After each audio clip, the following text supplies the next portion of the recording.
we have Meah Ahmed, who's coming from Columbia University Irving Medical Center, presenting Evaluating Speech and Language in the Post-Anesthesia Care Unit, Implications for Perioperative Neurocognitive Disorders. Welcome. Thank you. Good morning, everyone. It is a real pleasure to be here. I know my dad's really proud. Okay. I'd just like to disclose that I'm between my undergraduate and medical school right now. It has been an honor of mine to work with Dr. Paul García over at Columbia. And I have no financial interest to disclose, although I wish I do. I think that would make me really cool. Okay. So I'd just like to start this off by saying that the return of baseline consciousness and cognitive functions following general anesthesia have confounded investigators for decades. To answer this question, Dr. García has both animal and human studies that focus on distinguishing between emergence versus recovery. So today I'm going to tell you a little bit about a test that we developed that measures a patient's recovery trajectory. This is often put in the context of abnormal cognitive trajectories after general anesthesia, or also coined as perioperative neurocognitive disorders, or PND. There's some controversy surrounding diagnosing a patient as, having delirium or being delirious during the acute recovery phase after general anesthesia, such as in the PACU. This controversy primarily arises because delirium is a very broad term. It has a lot of fluctuating phenotypes, has non-physical findings, and the underlying encephalopathy precisely is not very well understood. And also, anesthesiologists rarely have a preoperative cognitive exam with which they can compare to the postoperative environment. And this is usually because there's no gold standard for a cognitive test to be able to do this. So investigators who are interested in PNDs, and such as in the PACU, they may often rely on screens that are intended to give a binary delirium diagnosis. These screens essentially focus on using verbal instructions to get your diagnosis, and focusing on attention, disorganized thinking, so on and so forth. Criticisms of these tests are that they don't have any precise neuroanatomic correlates, and there's no baseline for comparison. And while speech and language function, an essential domain of cognitive function, is inherently a part of these tests, it itself is not evaluated explicitly. So we hypothesized in our study that evaluation of speech and language function in the PACU may play a very important role in identifying any abnormal sequential activation of brain networks during the acute recovery phase. So we worked with some speech and language specialists to develop our PACU speech and language screen. The domains of speech and language function were adapted from the Boston Diagnostic Aphasia exam. So we look at verbal fluency, which is word production. We do two 30-second tasks. We make the patient generate words belonging to a particular category. That's semantic fluency. We make the patient generate words belonging to starting with a particular letter. So that's words by sound. That's phonemic fluency. We see if the patient can repeat 4 increasingly complex sentences without any mistakes. And we also do auditory comprehension tests, or oral comprehension, by asking 2 complex ideational questions, such as, does a stone sink in water or float in water? And we make them follow 2 verbal commands, such as, can you please tell me your age before you tell me your height? We also do an object naming test by describing something to the patient and have them name it, such as, what does a king wear on his head? And we also test expressive fluency, which is asking the patient to engage in a discourse for 1 whole minute by using the simple question, describe why are you in the PACU today?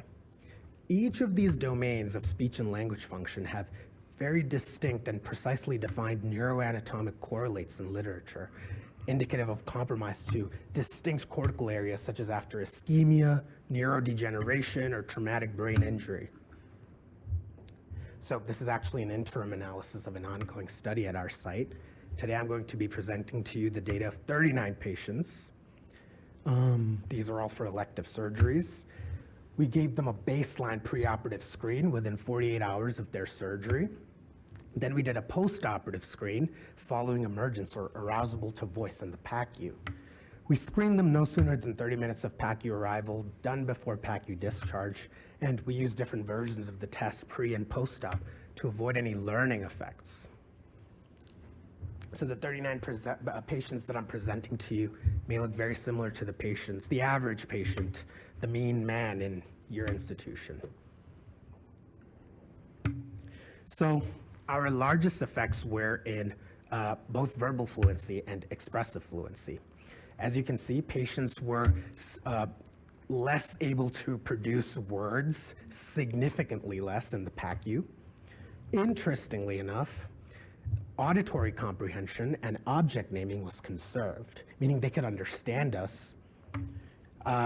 Sentence repetition was noted to decrease, although its effect was not as large.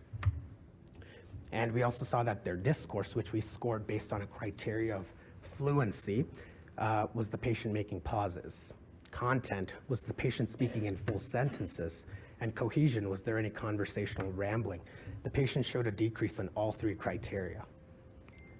So, it is clear that in the acute recovery phase after general anesthesia, verbal and expressive fluency are significantly deteriorated.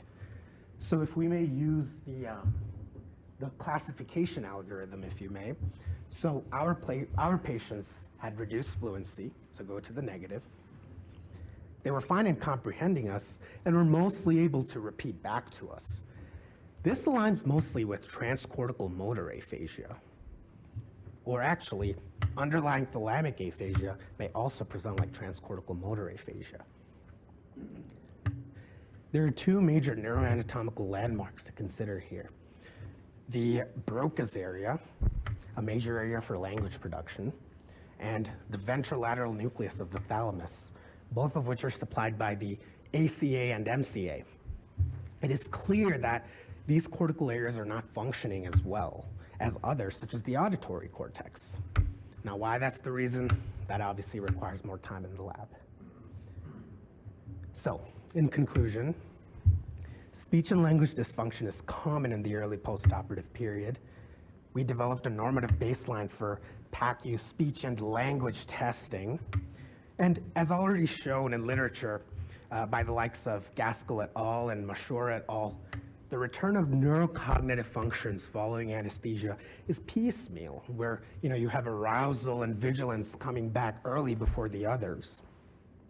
This could actually potentially, maybe, explain why the intact domains like oral comprehension maybe came back earlier and were indeed intact, whereas fluency is impaired, which may or may not be early signs of, what people call as delirium or P&D.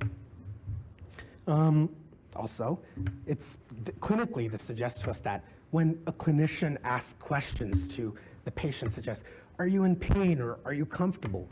They understand you, but they're giving you monosyllabic responses because they just may not be able to initiate a long-form conversation because their fluency is impaired. So we are finishing up our study in a larger sample size with which we're validating our screen with an established cognitive test. It would be interesting to see the long-term incidence rates of this. Although not cited, there's evidence in some case reports that patients fixate on a second language, which is very interesting after general anesthesia.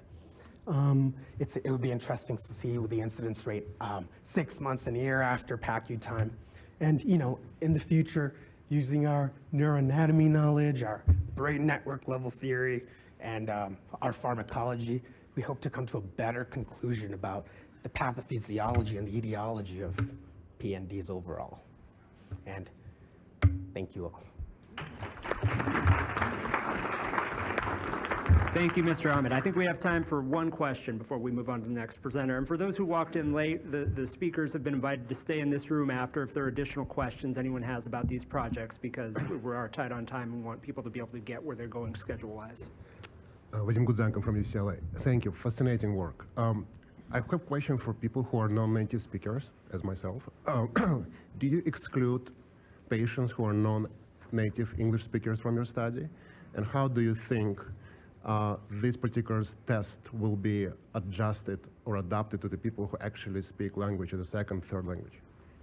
Great question. Thank you so much. Yeah, so I did not include it in the slides, but one of our inclusion criteria was that patients had to be able to speak English in the context of being able to sign their health-related consent forms. So that might create some population-based bias, but just like the Montreal Cognitive Assessment Test, how there's different versions to adapt to different populations, it is definitely possible to do that for this as well.